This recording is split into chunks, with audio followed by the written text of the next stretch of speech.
The UAE is one of the driest countries on Earth, with an annual rainfall of roughly 120 millimeters. As a result, it has to get creative when it comes to finding solutions for water. In the early 2000s, the UAE started performing regular cloud seeding operations.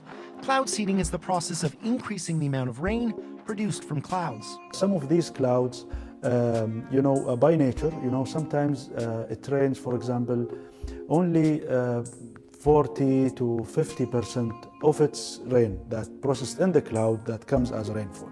So by these operations, we try to increase this amount by, for example, from 15 to 30%. So how does it work?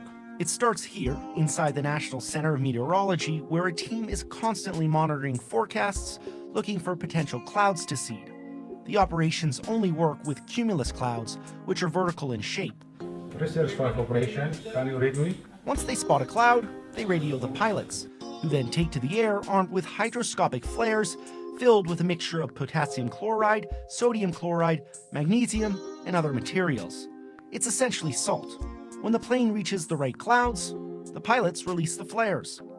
These salts basically attracts the moisture and try to make it condense. So these particles becomes nuclei of condensation, and then when these droplets condense, and then they hit each other, and then they form a bigger droplet that the air cannot hold it any longer in the air, so it forms as rain.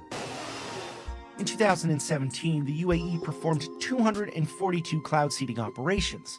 The government is confident the operations are increasing the amount of rainfall, but it's difficult to gauge.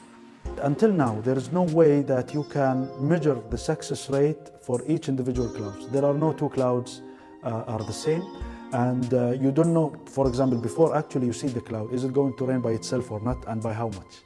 The country has also invested in rain research, offering millions of dollars in grant money to innovative researchers and projects.